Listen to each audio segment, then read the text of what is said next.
Hi everyone. Thank you for coming this afternoon. Just a heads up, we are going to get started in a couple minutes. We're just waiting for a few more folks to trickle in. So get comfy, get some water, and we will be back shortly and start the program. Thank you so much.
Started the live stream with no video. That was so fun. And it's like, I didn't know library. Do you want to play something else?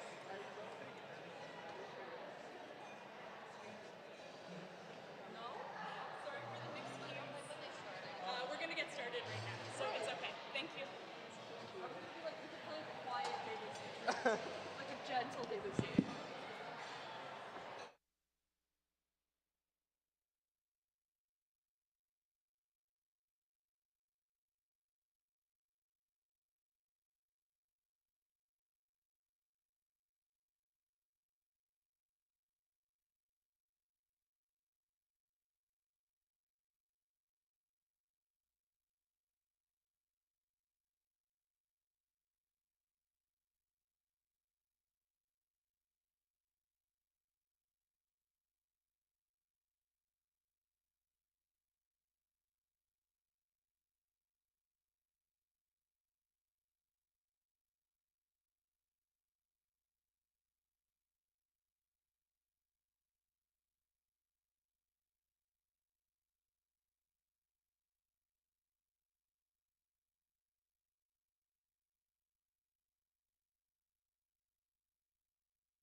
We have to go like this. Hi, good afternoon, everyone. Thank you for joining us today. Thank you to the Iron Strings Quartet from the Faculty of Applied Science and Engineering for the beautiful music that we are hearing during our lunch today. I'm Angela Treglia, Director of Sexual Violence Prevention Support for the University of Toronto. I use she, her pronouns, and I will be one of the co-hosts of today's event. Thank you very much for joining us today at Hart House. For those of you that are in person, and for those of you that are joining us for a live stream, welcome. We're excited for your participation virtually, and we hope you feel the connection that I'm experiencing in this room from wherever you are watching today's event. We are here today to mark the National Day of Remembrance and Action on Violence Against Women. Please note, this event is closed captioned. For those of you that are joining us via live stream, you can turn on your automatic closed captions by selecting the CC button at the bottom right of the video player. Alternatively, we have live typed captioning accessible to our in-person and virtual guests. For those in person, you can scan the QR code that is displayed on the agenda on your tables and also on the slide behind me. And for those joining virtually, you will find the link to the live closed captioning in the YouTube video description. If anyone that is joining in person requires ASL interpretation, we want to make sure that this event is fully accessible to you. Please do so by joining our designated table right up front here, and our interpreters will be happy to sign for you. Thank you, Angela. Hi, everyone. My name is Gayatri Thakur. My pronouns are she and her. I am currently a second-year Master of Education student studying social justice education here at the Ontario Institute for Studies in Education, and I will be your other co-host for today. Today's event has been co-organized with the university's Community Safety Office, the Faculty of Applied Science and Engineering, Hart House, the Sexual and Gender Diversity Office, the Anti-Racism and Cultural Diversity Office, the Institutional Equity Office, and the Sexual Violence Prevention and Support Center. We're thrilled to be hosting this event as a tri-campus community with support from campus partners at UTSC, UTM, and St. George. Firstly, we wish to acknowledge the land on which the University of Toronto operates. For thousands of years, it has been the traditional lands of the Huron-Wendat, the Seneca, and the Mississaugas of the First Credit. Today, this meeting place is still the home to many Indigenous peoples from across Turtle Island, and we are so grateful to have the opportunity to work, live, and play on these lands. Thinking about the impacts of colonialism and how it affects women is important to today's event. Colonial power has had a huge impact on especially Indigenous women's lives. In pre-colonial times, Indigenous men and women often had different but valuable roles in their societies. In European culture, men were seen as superior to women. This was not the case in the Indigenous culture and worldviews. Colonial policies and practices tried to end Indigenous beliefs, customs, languages, and culture. These attempts continue to have dramatic effects on Indigenous women's roles in society and the disproportionate rate of violence occurring against Indigenous women and girls. We must acknowledge the truth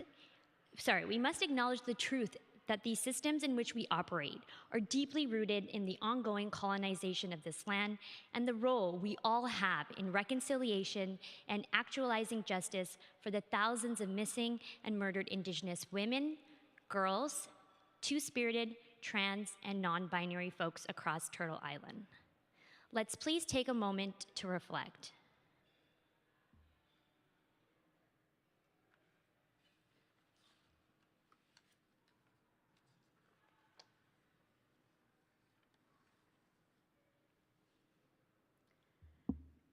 Thank you, Gayatri.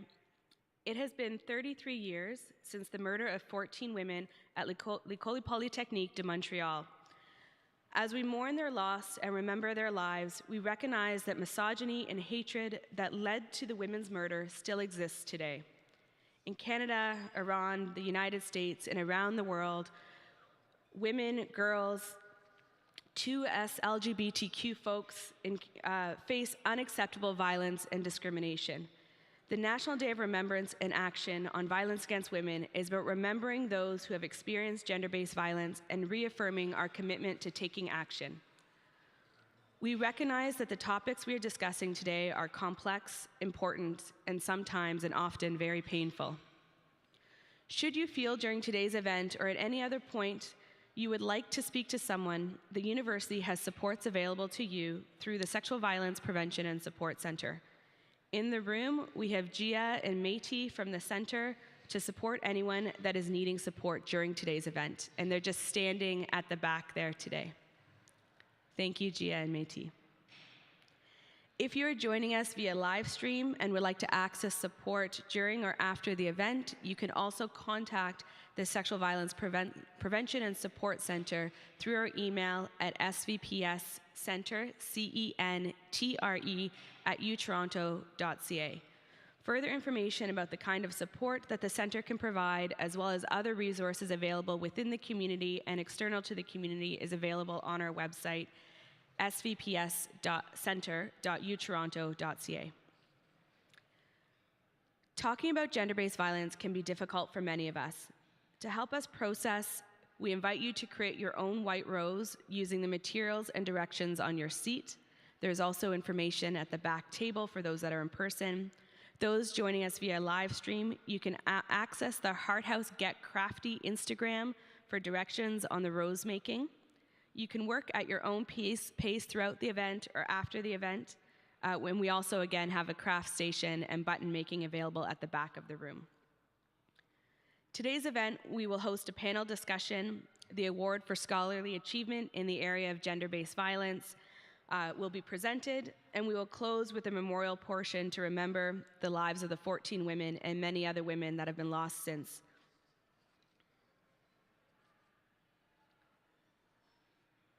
To start off today's event, I would like to welcome Jenny Blackbird, a Nehio Finnish-Canadian multidisciplinary artist, hand drummer, and community auntie. She works at First Nations Indigenous Student Services as the Resource Center and Programs Coordinator. Jenny is a recipient of the University of Toronto 2019 IDERD Award and producer and co-host of the Indigenous Waves radio show, Mondays at 7 to 8 p.m. on CIUT 89.5 FM. Jenny will be performing a song on sisterhood. She will also light sweetgrass, which represents kindness. Please join me in welcoming Jenny.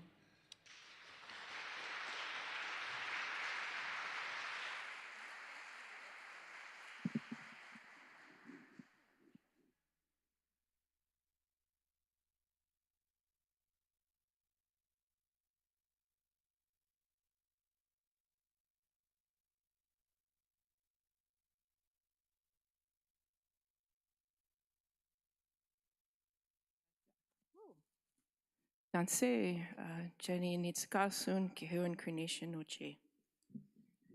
Oh, thank you. And I'm very glad to be given tobacco at this time. It's one of the medicines that many Indigenous nations on Turtle Island may work with. So when you're inviting someone to sing or speak or do any work, it's good to ask what they appreciate as a gift. And this will help me concentrate immensely. It really makes a difference. So I'm going to light some sweetgrass before I sing. And this, as in the introduction, it represents kindness in the teachings that I've been given. And any of these acts of violence, we need to counter that. We need to counter it with kindness for yourself, kindness for your family, for your community members, and for all around the world. And so in the lighting of this sweetgrass, I'm hoping that whatever smoke will come will resonate. You know, that energy, I'd love to offer it to all of you. I want to give you that kindness. I want to give you that beautiful smell, because it's a hard day today. It's a hard day. For any day can be difficult because we do have so much violence in the world all over. And I was just saying to my friends there that I remember when that happened. I remember seeing the news and my mother sitting on the couch and just staring at the TV, and then walking into the living room and saying, "Oh, that happened, wow." And really thinking about the gravity of, we get so far with equality and then it gets that this happens, and especially with the, misogyny and sexism that's still in the world, and sadly in Indigenous communities in these parts and maybe around the world, there is that violence, there's that dehumanizing of Indigenous presence, Indigenous personhood. Women are marginalized, trans folks, two-spirit, non-binary folks are marginalized and not treated with that kindness, because for some reason, humans have an incredible ability to choose thinking that they're better than someone else. And that's too bad, because I'm no better than you, you're no better than me, and we should all unlearn that regardless, Check the ego, look at it. Look at yourself in the mirror. You're beautiful, but you're not more beautiful than the next person. And take the filters off your phone. Take those AI filters off. You don't need them. So I also want to think about those women, the missing and murdered women, the ones that I did see a Facebook post yesterday that somebody wanted to refer to them as buffalo women, because that's the strength of many of the nations that hunted and ate that buffalo and used that animal for sustenance. And when we honor those women, and they're not just, they were found, the bodies were in a landfill. So what does that say? That person or persons who killed them didn't value them at all. And that's not what those women are, that's not what those women were, and that's not what the women at École Polytechnique were or are. So I'm going to share a song that came to me about 10 years ago, and I give myself permission to share it because I wouldn't want to share anything inappropriately.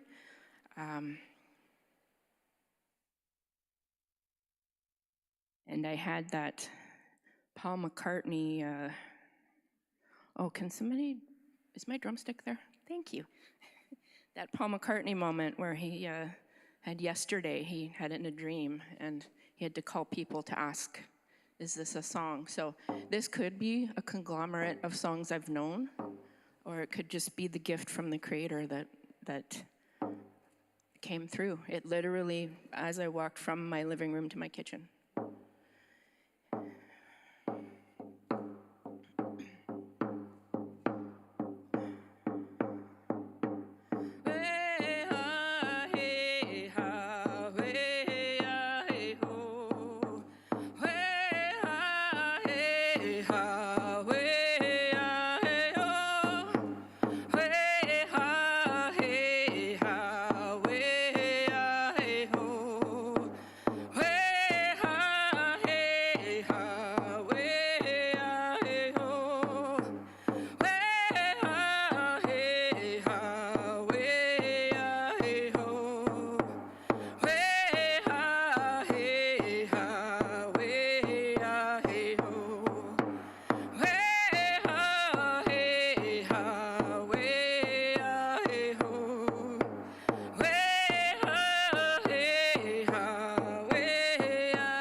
also wanted to bring out this water because this is the stuff we're made of. And I'm hoping you've heard and you know deep down inside your water is life. And it took me a long time to actually think about this and to be responsible for speaking about the water, because I didn't think I could. Funny. This society that we're living in now, the 9 to 5, the 40 hours a week, your benefits, your vacation, your personal days, they don't give us time to mourn. We are not allowed to invite grief in and sit with grief and honor grief and honor our tears. You ever cried at work? It sucks. It sucks because everybody has to meet deadlines and have data, whatever that is. You have to punch in numbers. All people care about is the stats. So we don't care about how many tears you cry. Do you ever count your tears? How many tears will fit in this glass of water? How many tears is 33 years? How many tears, how many glasses would that fill? So we have to remember when that water comes, we have to honor it. So if we do have tears today, give us that space and give us that time, and don't be afraid to sit there and ask, do you need something? Can I help you? That's the best thing. I saw a meme on Facebook about yesterday. Facebook, my favorite place. I swear if they had a degree, I'd be a doctor 5 times. About how to help people with a mental health problem and moving away from those kinds of terminologies. So it's okay to ask, do you need help? Do you need me to be there? Do you need me to listen? Because sometimes people need to cry alone, but it's okay to be together. So if you do have those tears, just let them come. And maybe I'm telling you stuff that you know already. Who knows? But I just wanted to be here to show that love and support, and hopefully one day more people will choose kindness. More people will choose that ego check of, I'm not better than you. I don't need to hurt you to make me feel better. Or I don't need to hurt you because I'm hurt. So I'm really hoping that the next generations, I'm looking at all of you, whoever is younger than me, that you're gonna treat your children or your nieces or your nephews or your nibblings or anyone that you're caring for, you bring them up with that kindness and you bring them up with that beauty, and that they're good and they're beautiful. Deep down inside, we're all good. So I'm really hoping that we can support each other today, and thank you so much for inviting me and giving me the tobacco. Aye, thank you.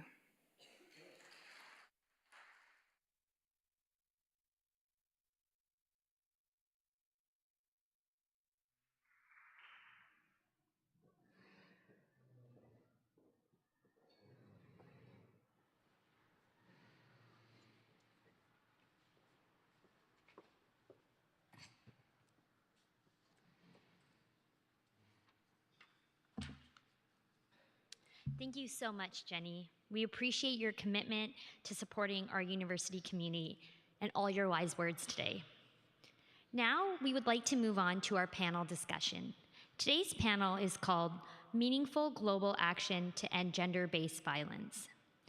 Beyond a call for action, the panelists will explore how we can take steps that are intentional, intersectional, and grounded in addressing the root causes of violence as we reflect on the continued necessity of efforts to end gender-based violence globally.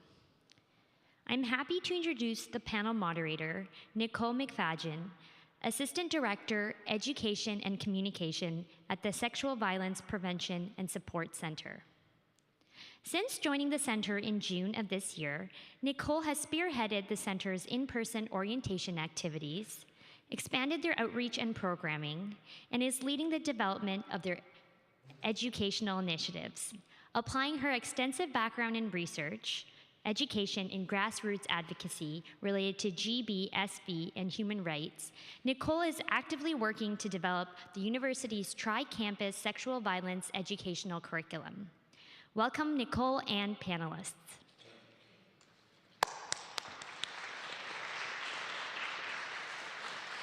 I'd like to invite our panelists to join me on stage.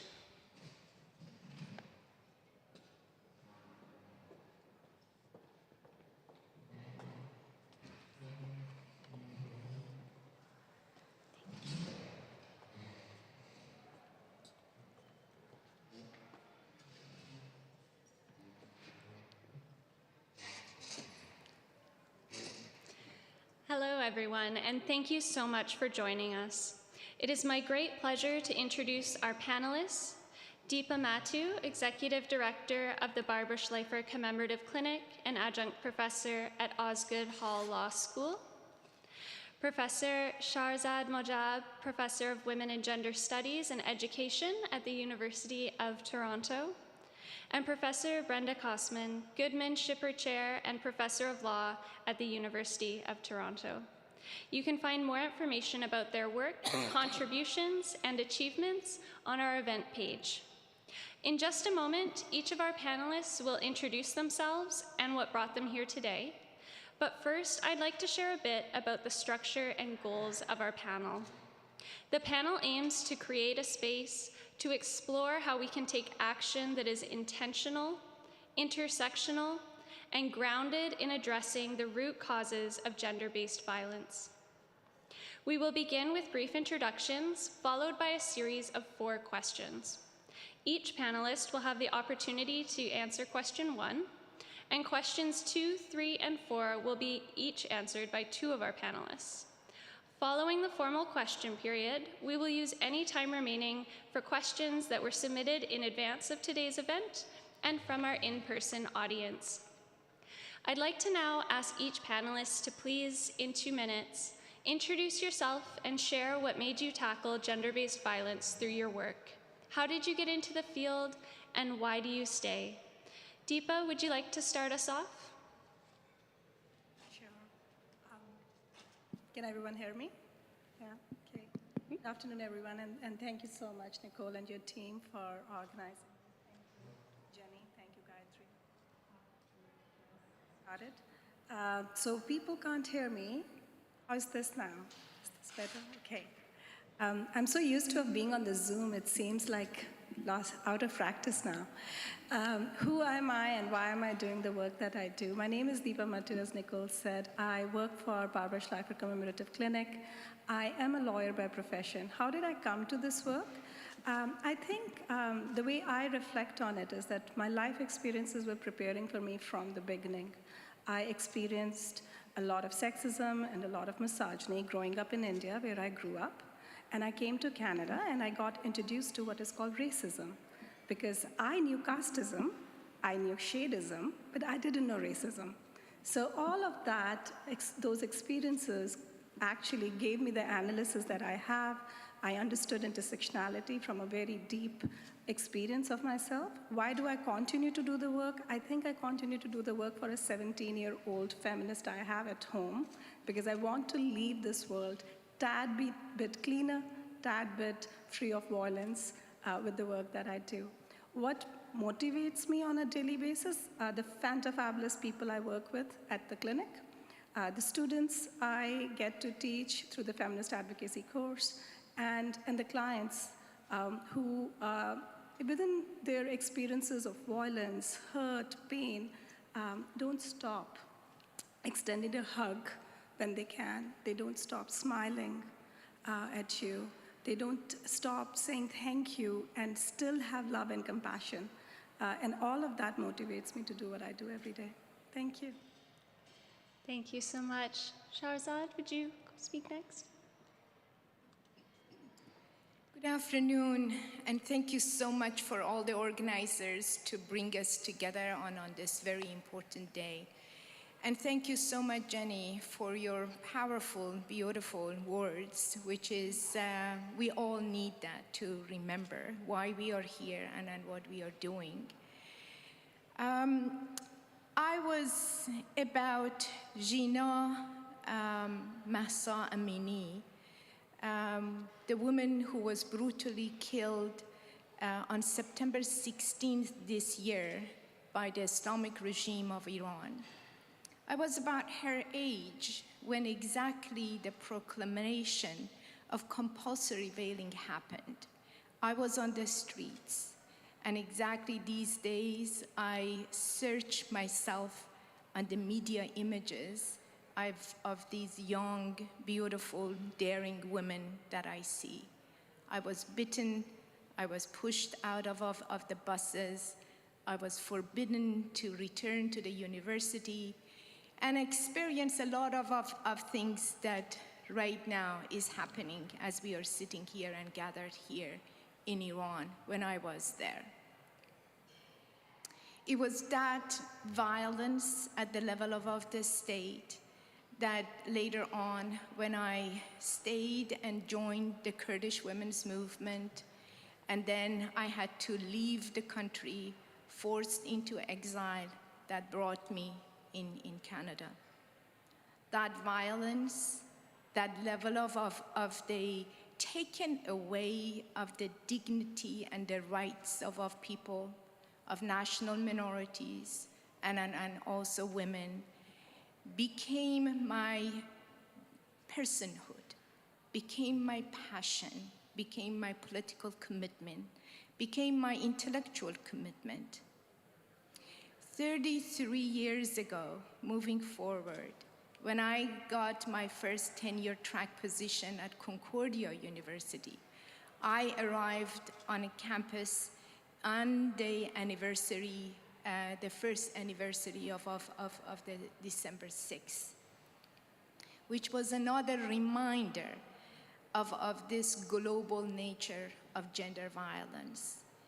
So everything that I see in my daily life, it comes to my classrooms. It becomes part of my research, part of my intellectual commitment, and part of keeping me as an intellectual grounded in the rights of people for what is now becoming a global slogan of women, life, freedom. And this is what I would like to talk to you more about it, which is also rooted, the way that I attach myself to this slogan is also being in this country and grow in the struggle of my indigenous sisters in this country, of the Black women, of the migrant women, of the women that came from different parts of the world in order to work, learn, and also develop their political commitment to the rights and well-being of not only people here and you and our students or on this campus, but also beyond it. Thank you. Thank you so much. Brenda? Hi, this is, yes? On? Okay. So I guess I want to start just by saying that although it was 33 years ago, I remember December the 6th like it was yesterday.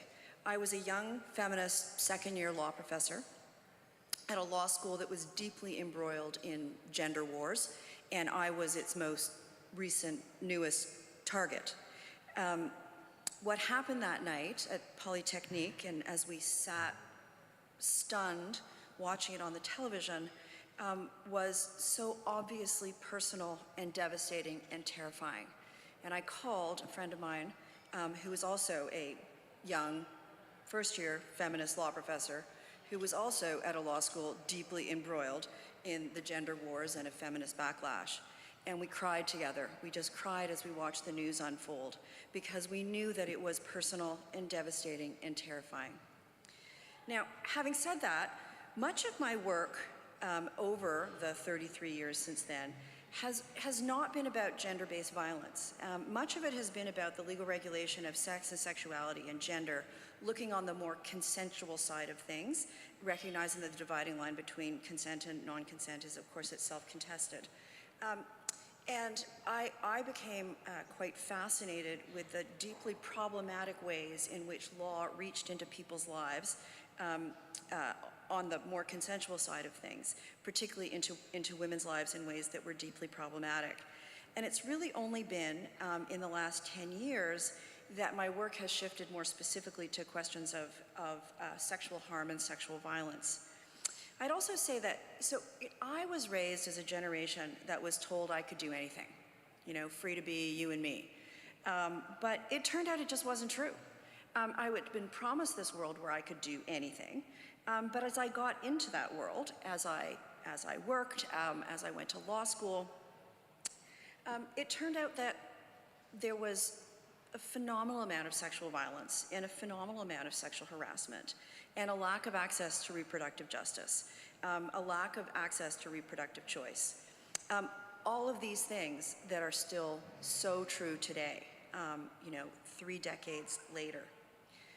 So I come now to the question of gender-based violence, both as a person who's experienced it, but also because I am fundamentally interested in feminist disagreement, where feminists disagree about the nature of harms and where feminists disagree, because I'm a lawyer, about appropriate regulatory responses. And that's what's brought me to my most recent work. That's what has brought me here today, to try to think about and reimagine how law might respond to sexual violence and to sexual harm, because the way that the law has approached it has been a complete and total failure.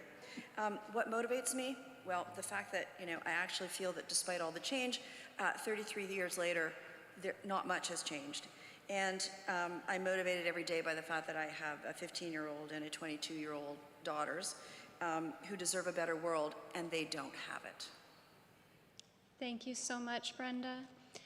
I'd like to move on to our first question now, which discusses root causes. Gender-based violence disproportionately impacts women and gender non-conforming folks, in particular Black, Indigenous, Asian, and people of other racialized groups.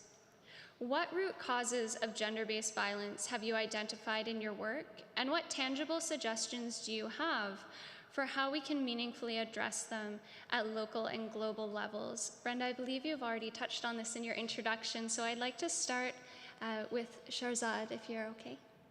Thank you. In most of my courses that I teach on women, war and violence, women, migration and work, I use an image which I think that it is very powerful, and it is so powerful that I can also explain it to you, and you can understand it, and then you can imagine the two images that I put together side by side. One is the beautiful art piece by Canadian Indigenous artist that is probably you know about it. It is called Red Dresses. That was hanging in public spaces. On our campus also, it was in different places. You could see this image, and then you can imagine the image. Red dresses, different sizes, different models are hanging in public spaces, in parks and on trees, or sitting on a bench. So that is the image.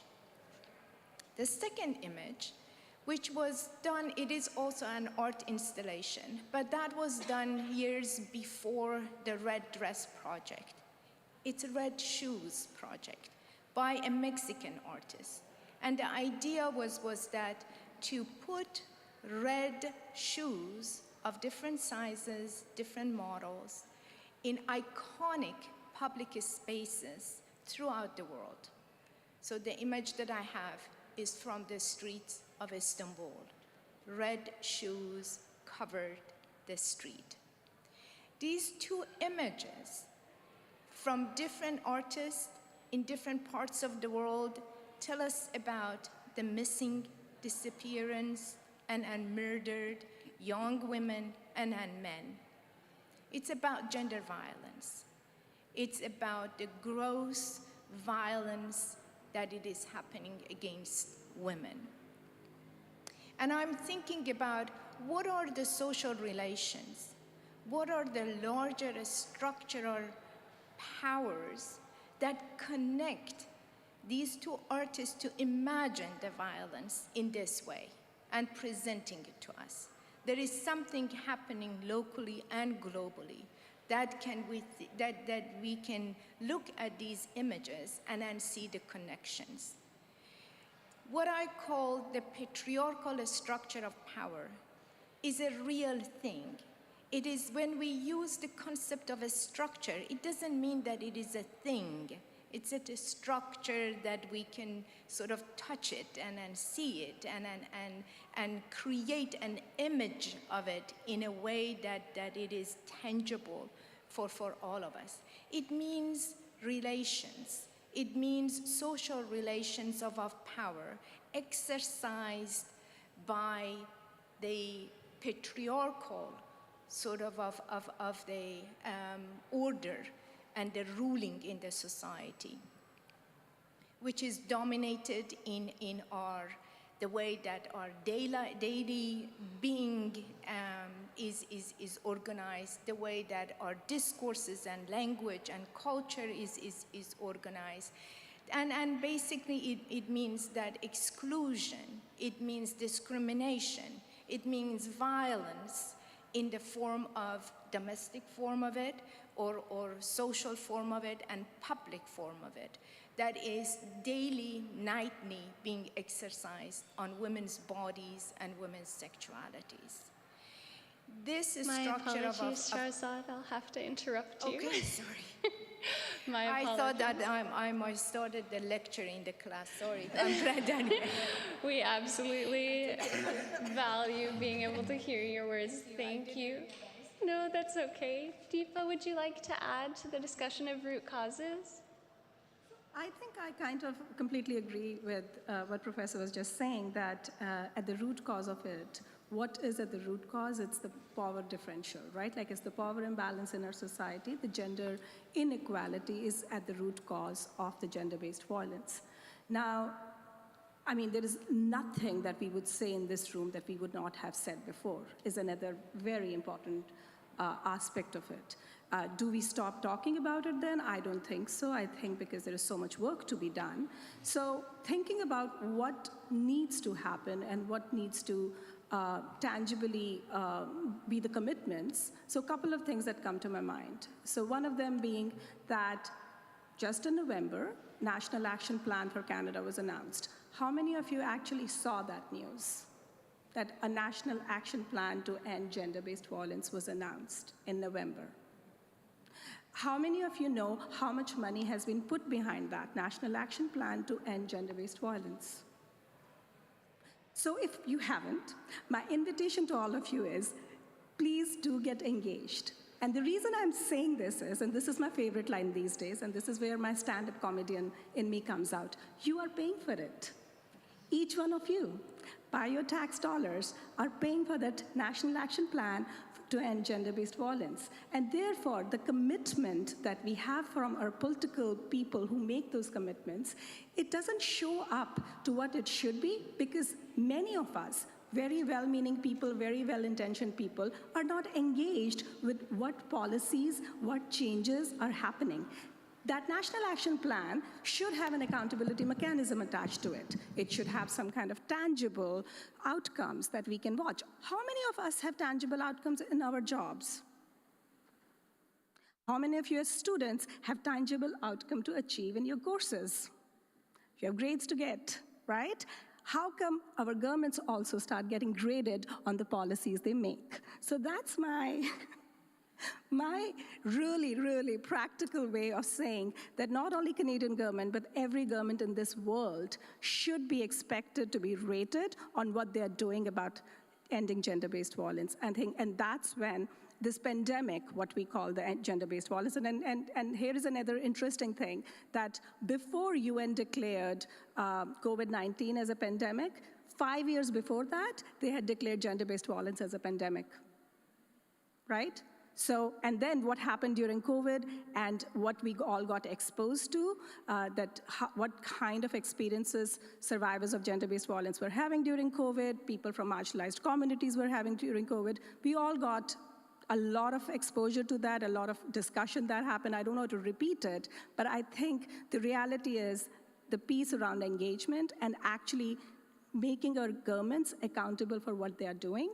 And I have a long list of things that they should do, including maybe having some kind of an ambitious plan to invest real tangible dollars. I mean, the amount that a group that I work with, we came up with a figure of $600 million.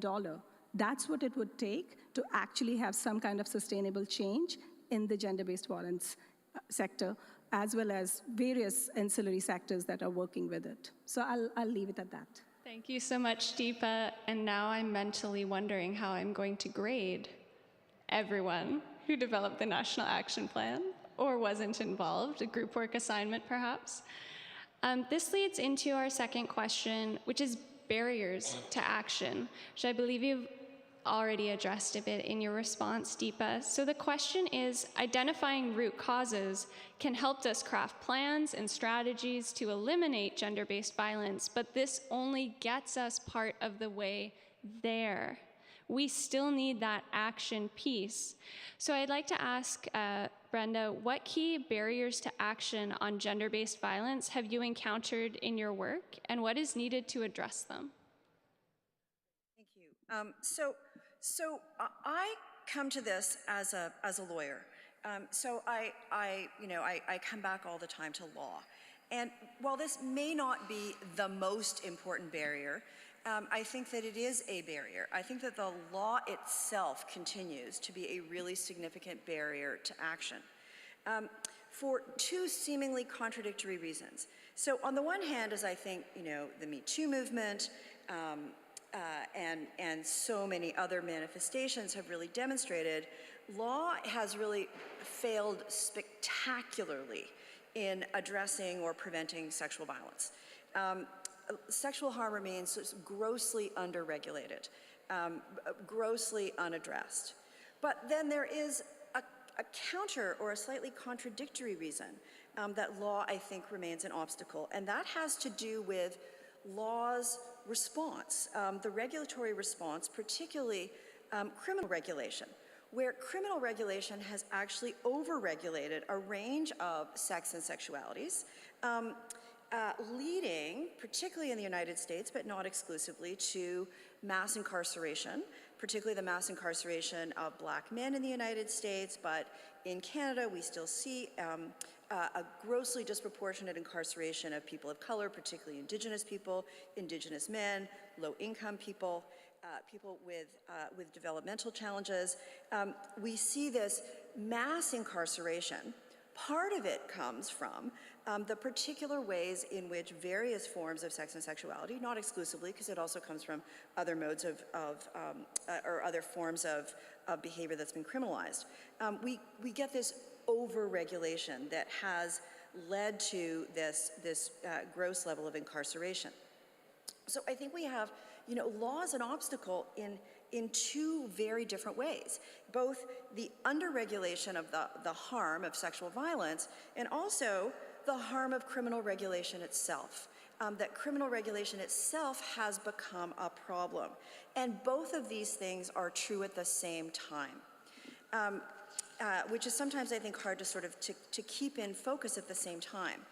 Because if we only look at one, if we look at the way that the law has underregulated sexual violence, we might be calling for more regulation. We might be calling for more criminal regulation. But one of the things that I think that we've learned over the past few decades, particularly though not exclusively from, say, abolition feminists, Angela Davis, Ruth Wilson Gilmore, Beth Ritchie, to name just a few, is how problematic the feminist turn to the carceral state, to criminalization, has actually been. And I think we need to take this critique, the critique of abolition feminists, of the carceral state seriously. Because feminists have, particularly white feminists, because Black feminists have known this for a very long time, have tended to turn to the criminal law, to recognize, to make legible the harms of gender-based violence. And of course this makes sense at a certain level, because if making something a criminal offense is the most serious thing that can be done, it is the way that the state can say, can offer its most serious condemnation, well then I suppose it makes sense to make something a crime. But that has clearly not been the end of the story. The end of the story is that the criminalization of behaviors has led to mass incarceration. So the criminal law The criminal law, I think, has never been our friend. It has been used against non-normative sexualities and genders. It's been used against people of color and indigenous people. It has not been good for victims and survivors of sexual violence. And I think that we still often have this tendency to, when we think about law, to go straight to the criminal law. We have this kind of knee-jerk reaction to say, there ought to be a law, and when we say there ought to be a law, we mean the criminal law. Well, it's not the only type of law that is at our disposal. As I often say, you know, we're Canadian. We regulate things 17 ways to Sunday. We know how to regulate. So there's lots of other modes of thinking about regulation, and I think that we need to think about these other modes of regulation. I'm particularly interested now in thinking about restorative processes and transformative justice processes, particularly those that are working right now, initiatives within sexual violence, to try to think about new ways of promoting accountability and repair in ways that the criminal justice system has never, ever been able to offer us. Thank you so much, Brenda. Yeah, okay. Thank you. Deepa, did you want to add to the discussion around barriers as well? Thank you so much, Brenda. From my perspective, I think Professor Cosman is exactly going to just said what I would have said about that question, that the problem is with the law and the emphasis on over-criminalization. And we haven't put enough emphasis on survivor-centric approaches. We haven't put enough emphasis on actually giving resources to the community-based approaches, harm reduction approaches, and this overemphasis on criminalization definitely is one of the biggest problems that we have, because it alienates a big portion of racialized populations that don't trust the system, immigrant and non-status people who don't trust the system, sex workers who don't trust the system. So it really alienates a very big population of survivors. So what should we do then? I think giving the resources back to the community is what is needed. And at the same time, I think, being the lawyer, I also believe the system needs to also reform itself. Because if people want to access the system, they should have the capacity to access the system. So I don't think the solution is in one way, that we just get rid of the system and say, put everything back to the community. I think both things need to happen, because if someone wants to report to cops, and say a sexual assault survivor who's racialized, sex worker, wants to go and report, they should be able to support. And they should know how to talk to them, and they should know how to actually take their complaints seriously, and they should be able to protect their life. But unfortunately, the problem is that we don't have a right education for those systems, and there is structural violence happening in our society as we sit here and speak about these issues. Thank you so much, Deepa. Our third question, and I'm just being mindful of time because I know Deepa has to run right at 1:30. So question 3 is about global inspiration and supports, and we have this question being asked for Shahrzad and Deepa as well. Grassroots mobilizations to eliminate gender-based violence have been active and growing around the world for decades, each with unique local cultural and political contexts, as well as points of commonality that have helped connect movements around the world. Reflecting on the global movements that we are seeing, what do you find inspiring, and what kind of support is and is not needed to propel these movements forward? Shahrzad, if you'd begin. I am a radical feminist educator sitting in between two lawyers, that they are very practical and they have great ideas in terms of how to move us forward. I want to bring to your attention that a lot of what Brenda talked about in terms of abolitionist feminists, a very important component of abolitionism is about capitalism. It's about the way that this global structure is oppressing and exploiting women.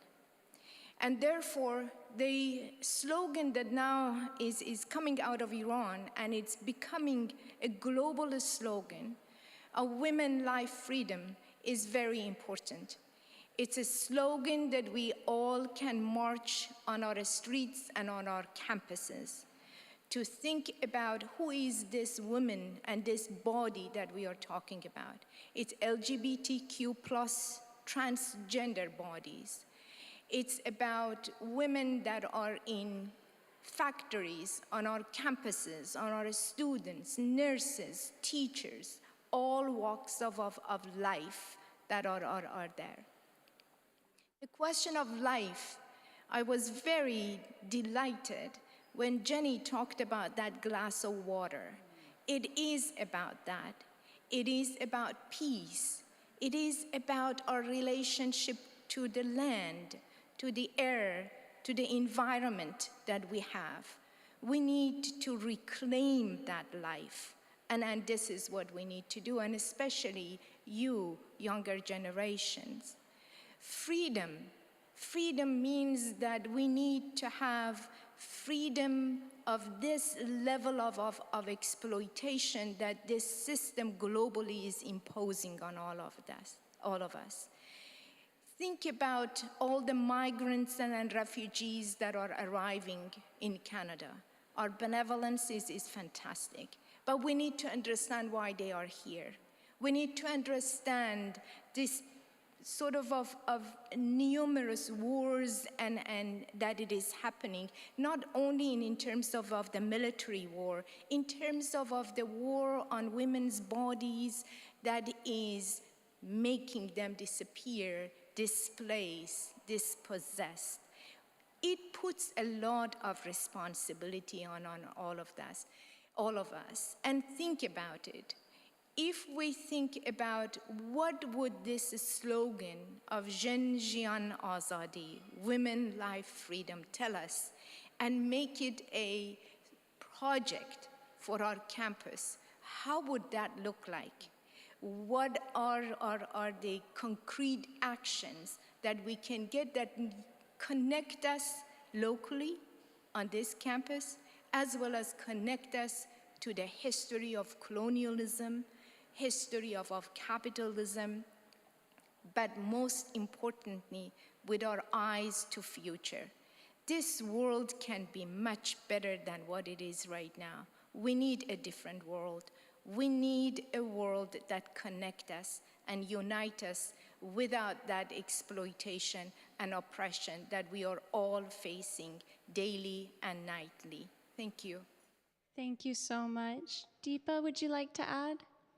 Definitely. I think one thing which is really important to maybe for us to kind of keep in the back of our mind is that it was not till 1990s that women's right and women's right in the experience of gender-based violence were not identified as human rights. And it was the global movement of human rights defenders of women's rights who actually made the global movements accountable and asked them that, why do you not talk about gender-based violence as a human right issue? And I would say that even today, globally and here even in Canada, we don't focus on that aspect of the gender-based violence. Because we, as Professor Cosman said, we jump to the criminal aspect and how can we criminalize the communities, and we don't think about the human rights framework. So in the global movement, I think there is a better realization for many people that it is, at the end of the day, it is about your freedom to live your life. As Professor just said to us, it's about Azadi. I would say Azadi. I think our pronunciation would be slightly different, but the word is same. I come from India. In 2012, in India, there was a rape incident in Delhi called NDRAVAW, and there was lots of organizing on the streets of India. I happened to be there at that time. I came back here, and everyone would talk to me and was very riled up about it. And my only answer to my Western friends and colleagues was, don't try to save Indian women. They're very capable of saving themselves. Just be in solidarity. So what to do and what not to do, don't try to tell women in Iran, Afghanistan, Eritrea, don't try to tell them what they need to do. They know what they need to do for their local needs. I think what we need to do is make sure that we understand that they know what they are doing and we stand in solidarity. Our silence speaks louder than when we speak. Do we need to speak? Absolutely. Do we need to overstep? Maybe not. So I think that's what I would say. Don't overstep. Don't pass judgment on you know what to do or you know what Iranian women should be doing. I think there is a huge problem because I got really angry every time people here would tell me, women in India. And I'm like, women in India? Don't tell me, because what they navigate on an everyday basis, you won't know how to navigate, right? Even I don't know how to navigate anymore because I have lived away from that country for so long. So I think those judgments need to be really checked for the Western world in particular, because we have a bit of a global superiority complex about our human rights framework. And I think it's really important to check that. But yeah, standing in solidarity and staying quiet standing in solidarity is the only option. Staying quiet is not. Thank you. Thank you so very much, Deepa and Shahrzad. Deepa, I know you have to step out, so thank you so much for joining us. We do have one more question as well.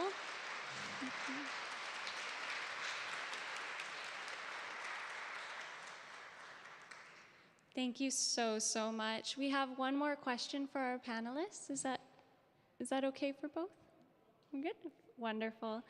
Our fourth question is around motivation to act, and it's a very short question to ask. What advice do you have for people who may be on the cusp of acting or who are looking to motivate others to act? Sure. And I apologize for being on my phone, but I am always and forever a mother first. And there's mothering things happening here. So I guess, whatever path one takes, whatever path you take to get engaged in working against gender-based violence, here are some things that I've learned, which is to always stay open-minded, to listen, and to be prepared to change your mind. I've learned a lot from the work of Tarana Burke, who, in working with survivors of sexual violence, and she was, of course, the originator of Me Too, she inhabits a place of empathy and of hope. She supports survivors in whatever way they need to be supported. So she helps them negotiate the complex legal and social systems in which they find themselves. She herself may be anti-carceral and pro-abolitionist in her politics, but she would never not support a woman who chooses to go through criminal justice or other system. And I find her work to be profoundly inspiring. I think that it's important to not fall into all or nothing thinking, criminal law or nothing, this way or no other way. I think it's important to read about the really exciting grassroots initiatives being spearheaded by abolition feminists and others. I think it's really important to constantly be rethinking what you think you know about domestic violence, about sexual violence, that we need to rethink what it would mean to actually support survivors. We might think we know, but we don't necessarily know. What might it mean to support survivors through accountability and repair? How might we rethink appropriate legal and other remedies that break with not only the criminal law, but with carceral logics? How might we reimagine things if we put repair before punishment? If we put accountability before punishment. So I think there's a huge range of ways that we need to stay open-minded and challenge ourselves on what we already think that we know, because frankly, we probably don't really know it. Thank you so much, Brenda. Shahrzad? I think that I want to pick up on the question of solidarity that was mentioned by Deepa. That is very important. But what kind of a solidarity? And how are we envisioning solidarity? Solidarity and allyship are very important. And it means that the first sort of a step towards it is learning, listening, relearning, and paying attention to the fact that every aspect of our local lives are connected globally. Look around yourself in this room. Every items that you see, there is a labor and love and care and work of somebody else in it. So you are in relationship to each other. So that is very important. And then also the question of solidarity, it means that it is different than the rescuing mission. Standing in allyship is different than pushing the liberal notion of human rights, NGOs, and rescuing an individual. It's very important to have that. It's very important to rescue the person and to be able to assist and help and care for that person. But remember that it's very tiring. It burns you out, because if you do not pay attention to the larger, deeper structural matters, you will not be able to do it all by yourself. Standing in solidarity among yourselves in order what you want to do is important, to create the condition that you don't feel left alone in this. It is very, very important. So I think that be ready to hear difficult stories and be ready to hear very harsh, heartbreaking narratives.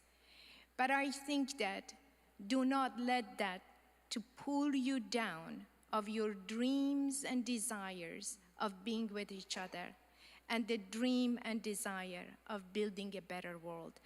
This is very important, and I sustain myself as someone that closely watch and study and think and theorize the question of the militarization, securitization, the impact of war on women in Afghanistan, in Iraq, in the rest of the Middle East, Kurdish women, day in and day out.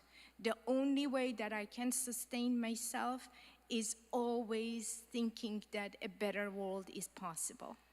And I stand in solidarity and develop allyship with everything who has that dream and has that desire. Thank you so, so much. We are short on time, so we are not able to take questions at this point. I would like to deeply thank all of our panelists for the knowledge that they've shared with us today, for the time that they have shared with us today.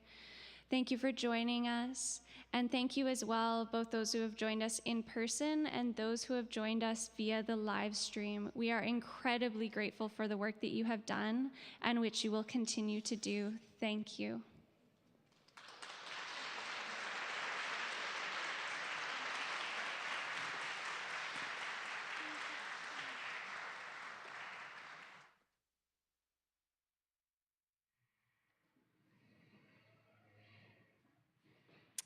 Thank you so much, Professor Brenda Kosman, Deepa Mattu, and Professor Shahrazad Mojab for your insightful thoughts and for sharing your time with all of us today. A huge thank you also to Nicole for moderating the panel today.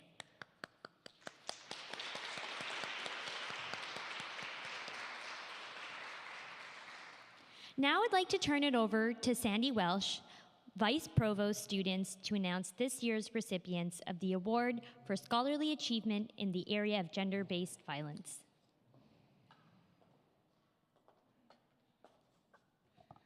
Thank you very much, and it's really an honor to be here. This is an important event. It's been an important event throughout my whole career as someone who sits in this community of wonderful colleagues and scholars and students who are engaged in the study and the intellectual and the research and the action work in gender-based violence. In the spirit of where Sherazada ended in terms of the world can be a better place, we're not there yet. I used to think we would get there. I know there's still more work to do, but the world, when I look at our students and I look at the work that our students are doing, I know that we will continue to move forward and that we will, I still am hopeful that we will get to there. And one way in which we affirm our commitment to action and progress is really recognizing our community, and in particular our undergraduate and graduate students who are leading the work and who are our future leaders in the area of gender-based violence. The award for scholarly achievement in the area of gender-based violence was first given out in 2017 to recognize students who've made distinctive contributions in the area of gender-based violence research and prevention. And the award is sponsored jointly by the Office of the Vice President and Provost and the Office of the Vice President, People Strategy, Equity, and Culture. The award is open to all students across all programs and years of study who've demonstrated an interest and commitment to academic work or community or co-curricular involvement on issues of violence against women, girls, trans, and non-binary people. This year, we once again had an exceptional pool of applicants, and I am grateful to all who submitted their applications, and I did hear from the wonderful faculty colleagues who reviewed the applications just how inspiring and how strong the applicants were this year. And I'm pleased to present the 2022 awards to 2 graduate students and 1 undergraduate student. 2 of our award winners are here with us today, and so as I call your name and say some words about the work that you're doing, I invite you to come up and receive your award certificate. I'm pleased to announce this year's undergraduate award winner, Maya Morriswala. Maya is a 4th-year undergraduate student doing psychology, a psychology specialist and a sociology minor in the Faculty of Arts and Science. Maya's crisis response work and gender identity motivate them to investigate gender-based violence through their academic work and research. Their current project explores digital dating abuse in populations often sidelined in digital dating abuse research, transgender and non-binary individuals, as well as cisgender women in queer relationships. So Maya, congratulations, and I invite you to come up and receive your certificate.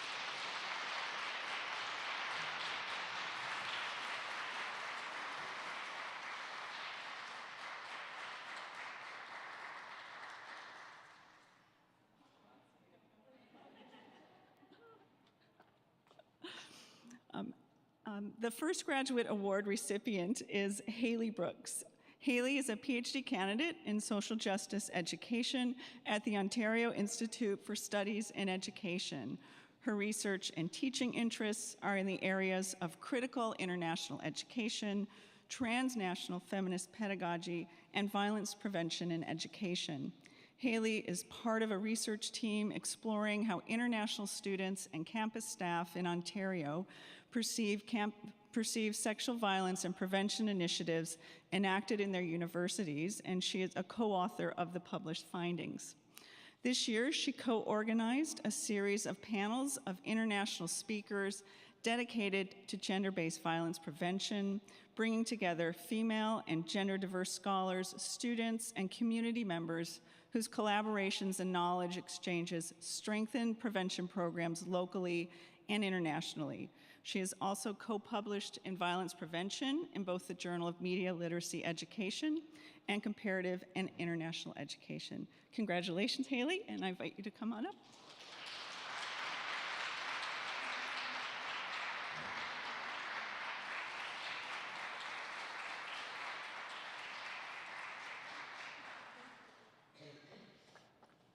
Our second graduate award winner is Rebecca Lennox. Rebecca is a PhD candidate in the Department of Sociology in the Faculty of Arts and Science, researching cis and trans women's fear of violent crime in urban public places.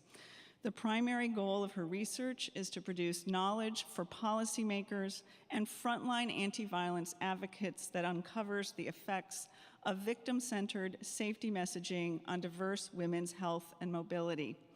Rebecca was not able to attend today's event, but I do want to extend my congratulations to her as well. So congratulations, Rebecca.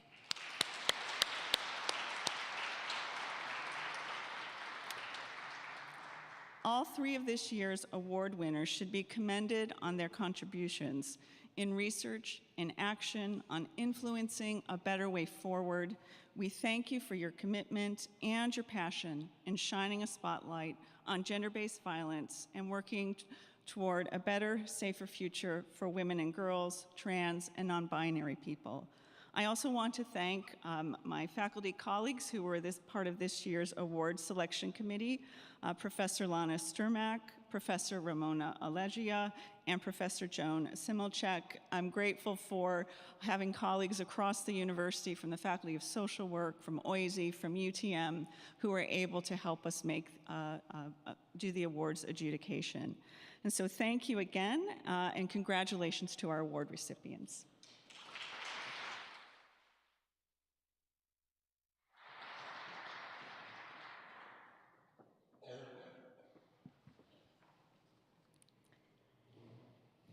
Thank you, Sandy, and congratulations again, Maya, Haley, and Rebecca. Thank you for leading the new generation to end gender-based violence, and honestly, hearing about the research and the work that you're doing, I stand up here feeling inspired and would like to have an opportunity to connect with both of you, or all three of you. I would now like to introduce Marisa Sterling, Assistant Dean of Diversity, Inclusion, and Professionalism at the University of Toronto Faculty of Applied Science and Engineering, who will be helping us remember the 14 women killed at École Polytechnique de Montreal as we move into the memorial portion of today's event.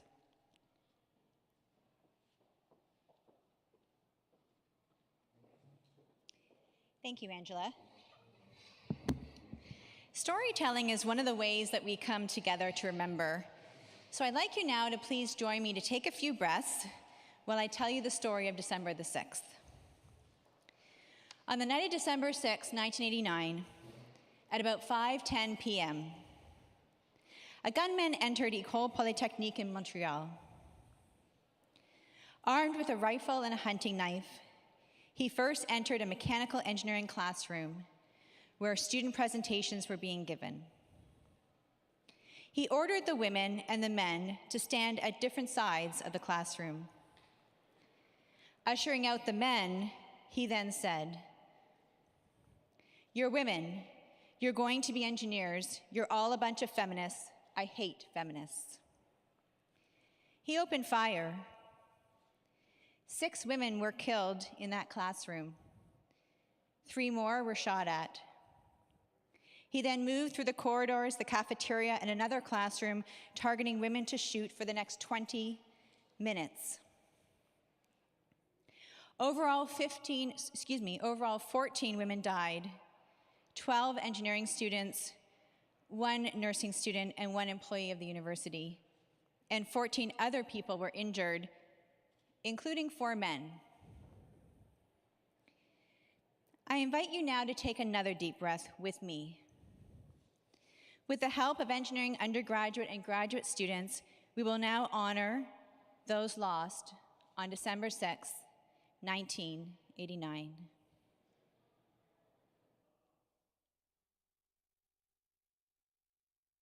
Geneviève Bergeron, age 21, second year civil engineering student.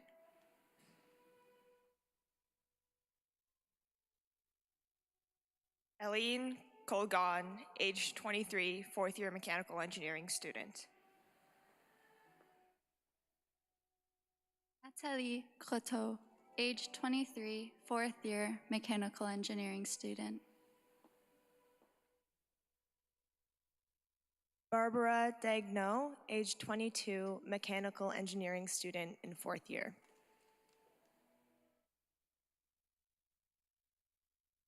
Anne-Marie Edward, age 21, first year chemical engineering student. Maud Havenick, age 29, second year metallurgical engineering student.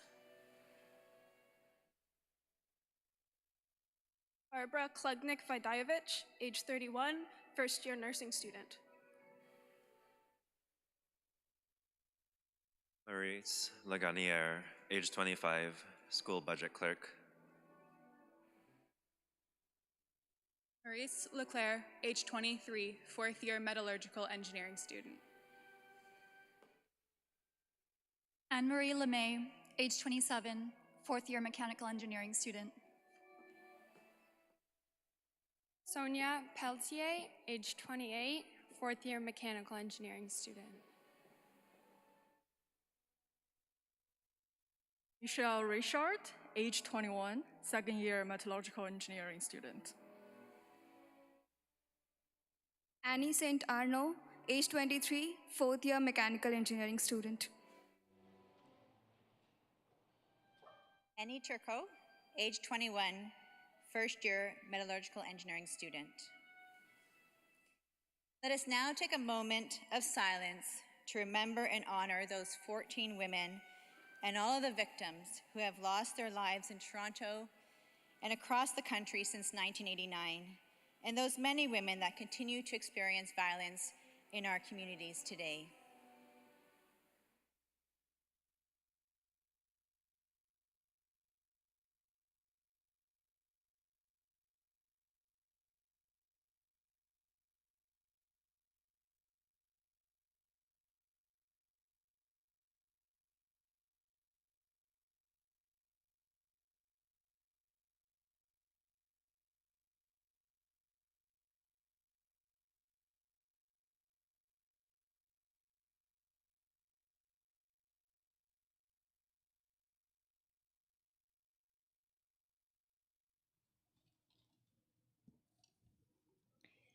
Thank you so much for participating in the moment of silence.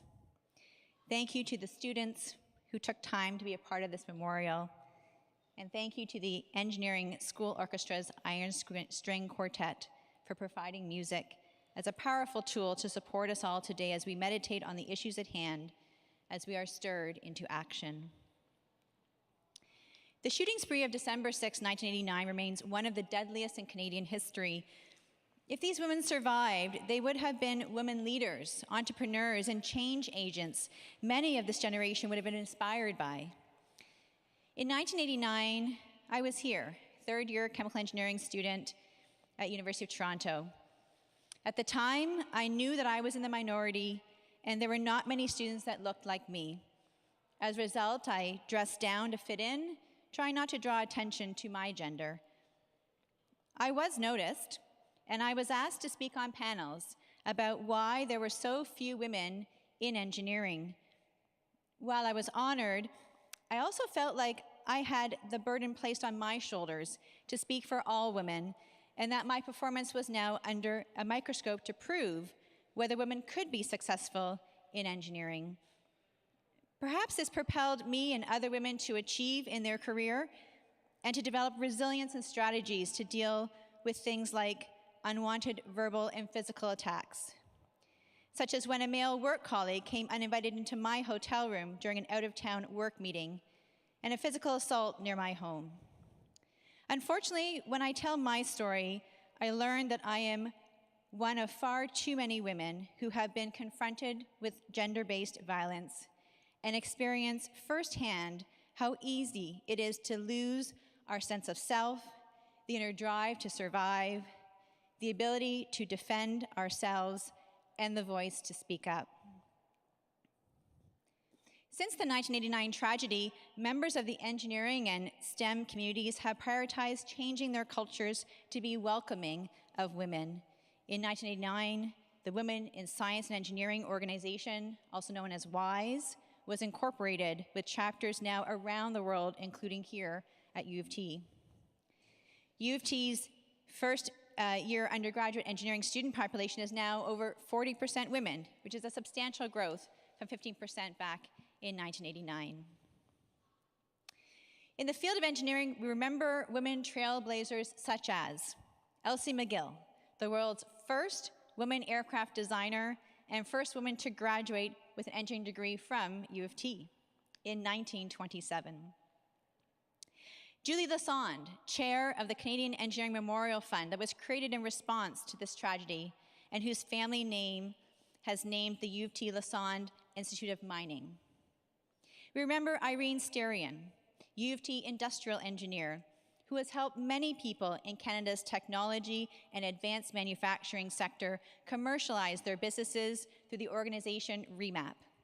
and whose family is establishing in her name this year a U of T scholarship for women students in engineering to have paid internships and become trailblazing role models of tomorrow. With all of this positivity, gender-based discrimination harassment unfortunately continues. And it's not just a barrier for those pursuing engineering or STEM fields. We know that Black, Indigenous, racialized women and girls in Canada experience additional and compounding discrimination. That newcomer, migrant, and undocumented women are not afforded the same opportunities, and that trans, non-binary, and gender-diverse people experience greater rates of unemployment and an increased risk of violence. And all of this is preventable. It starts with each of us taking action. As we heard earlier, the need to take action has never been more necessary and more critical. As crises are catalysts for gender-based violence, we saw the global effort to combat COVID-19 intensified and worsened conditions for victims locally as well as globally. And despite the progress we have made throughout the years, as we heard, global oppressions of women continue to be major setbacks in gender equality that demonstrates there is still so much to do. And until violence against women has been eradicated, we will remember these 14 women and their families and bring awareness for the need for further actions every year. We remember the families and the loved ones of all those who have died or been harmed by violence against women. We remember each woman and honor the pioneering spirit they represent collectively as women determined to make a difference in the world. And we remember the loss of more than 1,600 Indigenous women and girls who have been missing and murdered across the decades. This continues to be a systemic endemic on this land today. Today's memorial is not just about history. It matters to current students. Later today at 5 o'clock in front of the Galbraith building at 35 St. George Street, a group of women engineering student leaders will unveil a student-led and student-built monument as one action they are taking to show that they stand with victims of ongoing gender-based violence. Everyone is welcome to stop by.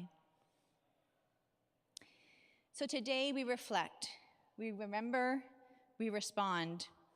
The eradication of gender-based violence and all forms of oppression is collective work. Thank you very much for making a personal commitment to find your own avenues to continue this work beyond today and with each other. Thank you.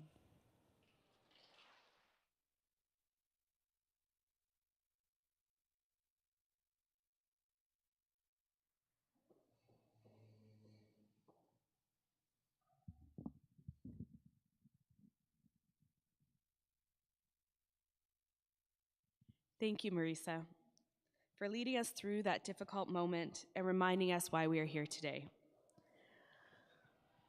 I would like to invite us all just to take a moment and take a deep breath. That was quite heavy, but also very empowering. I would like to invite Raven Wings to close off the memorial. Raven Wings, the Black Widow of Burlesque, is a Tanzanian, Bermudian, Mohawk, two-spirit, queer, and transcendent empowerment storyteller. Raven is an abolitionist and co-founder of Il Nana Diversity City Dance Company, Black Lives Matter Canada, and the Wild Seeds Center for the Arts.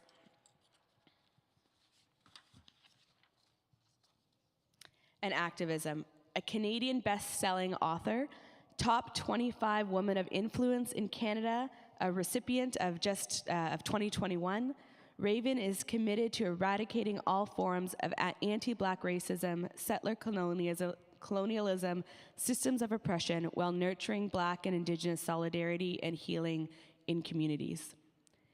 In honor of today's Remembrance Day, Raven will share a poetic reading utilizing some principles of abolition to discuss ways we can support each other and ourselves through grief, breathing exercises, and light stretching will be incorporated in today's reading. Please join me in welcoming Raven to the stage.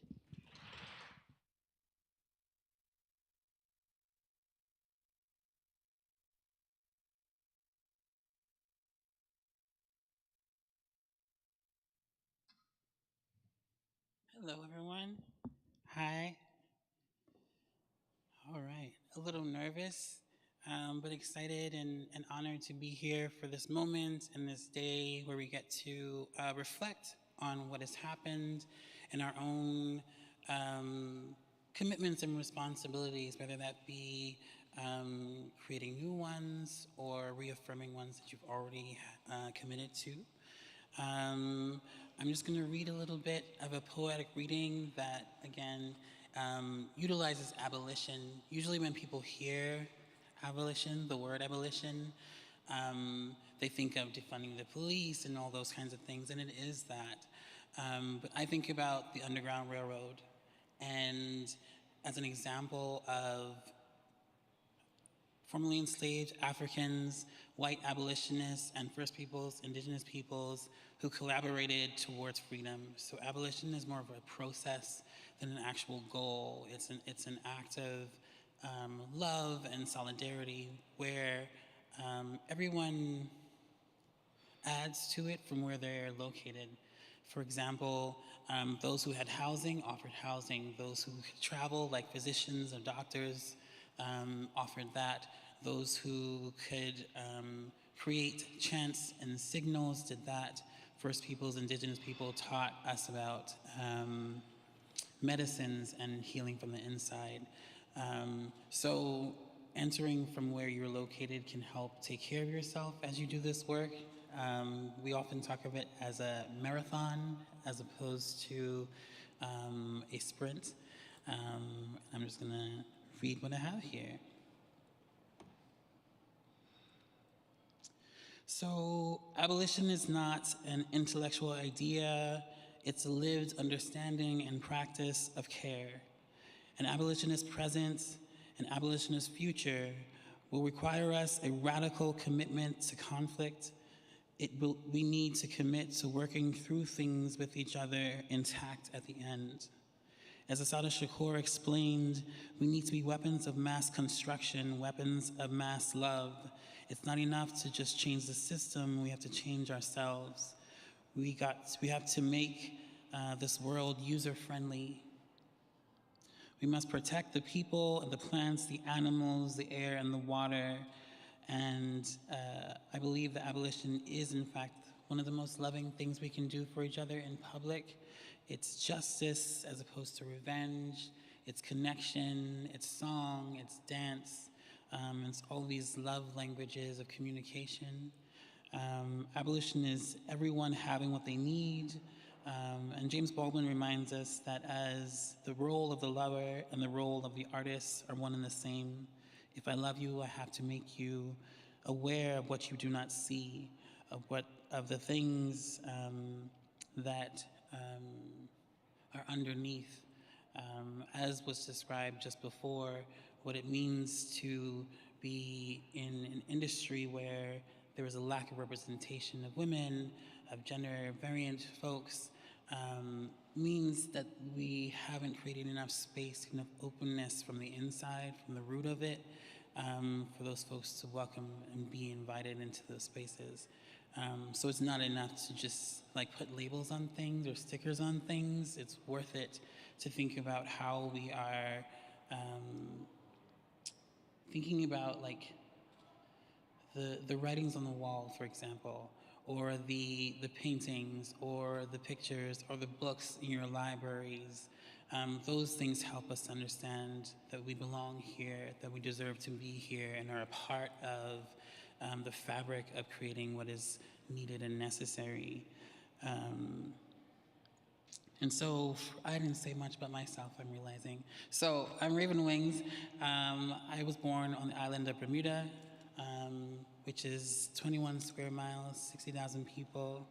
I was also went to high school in Atlanta, Georgia, and so my context for politics, race relations, come from those particular lived experiences.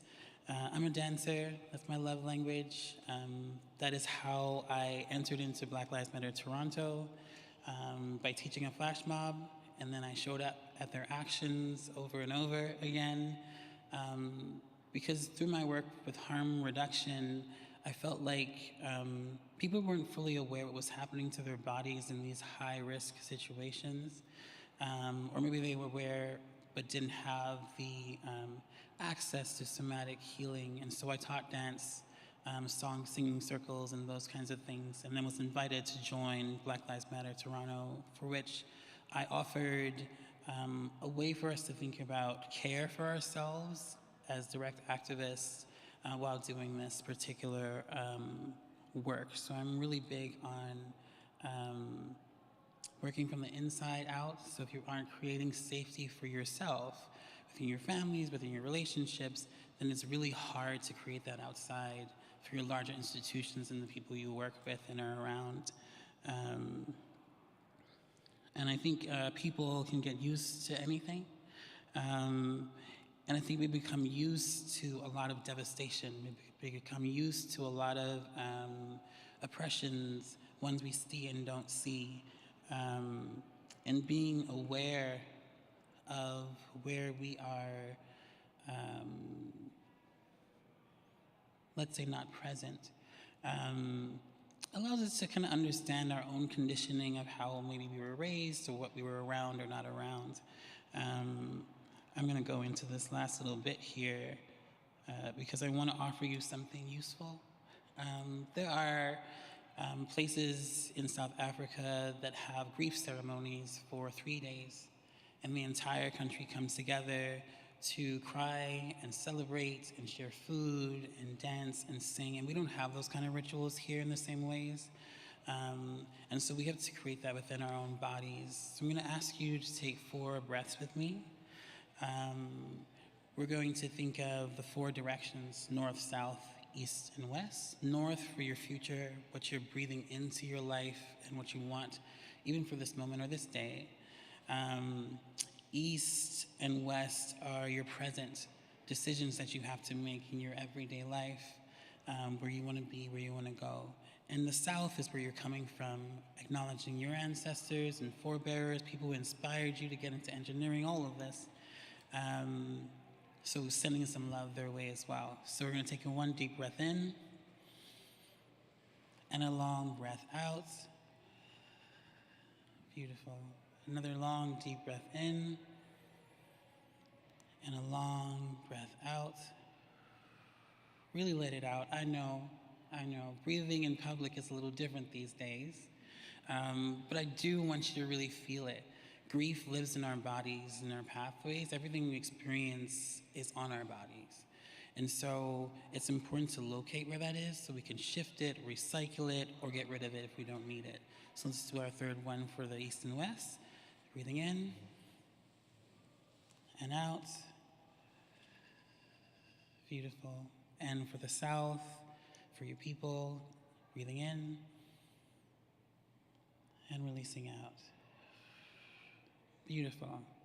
In our movement, the Black Lives Matter movement, it started with a love letter to all Black people that reminded us of what we deserved to receive in public, of what we wanted for ourselves, and that's how the movement began. So I'd like to remind people about that nucleus, that it was started by 3 Black queer women, also to remind us of how powerful women are in our resilience, in our strategies, in the ways that we have strategized to include the entire family when we're thinking about the Black Lives Matter movement.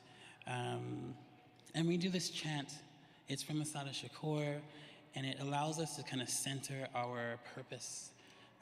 So I'm just going to sing that for you now. It is our duty to fight. It is our duty to win. We must love and support one another, for we have nothing to lose, for we have nothing to lose but our chains.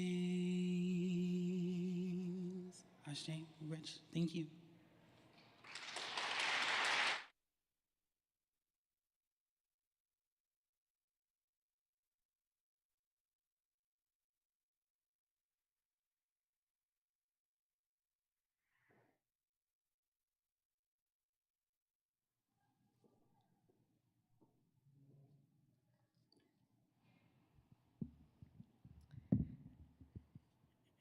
Thank you, Raven, for your beautiful words, your beautiful song and voice, for creating this moment with us, for allowing us the space to breathe and recognize the grief that we hold in our bodies and an opportunity to release that while we're here in community with each other. So thank you very much for sharing your experience and wise connection and wisdom with us today.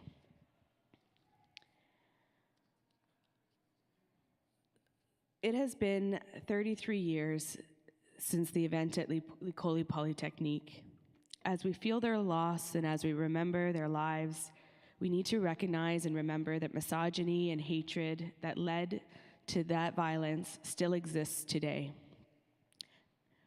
We mourn more than the 1,600 Indigenous women and girls who are missing and have been murdered across Turtle Island and across decades. We mourn the 22 people killed in Portapac and Wentworth Valley, Nova Scotia 2 years ago. South of the border, we mourn the 5 people who were killed in an act of transphobic and homophobic violence at Club Q in Colorado Springs just weeks ago. And we mourn the many, many more women that have died because of violence against women.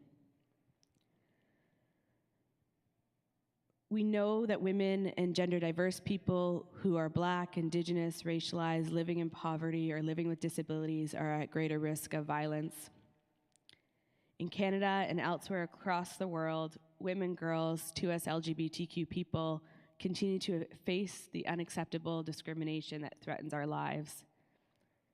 These are also very much the people that are leading the movements and the action that we're seeing happening across the globe. Today is about reflecting on the solemn truth, remembering those who've experienced gender-based violence, and reaffirming our commitment to action. I have in my little script here, now share, Angela, your insights about today.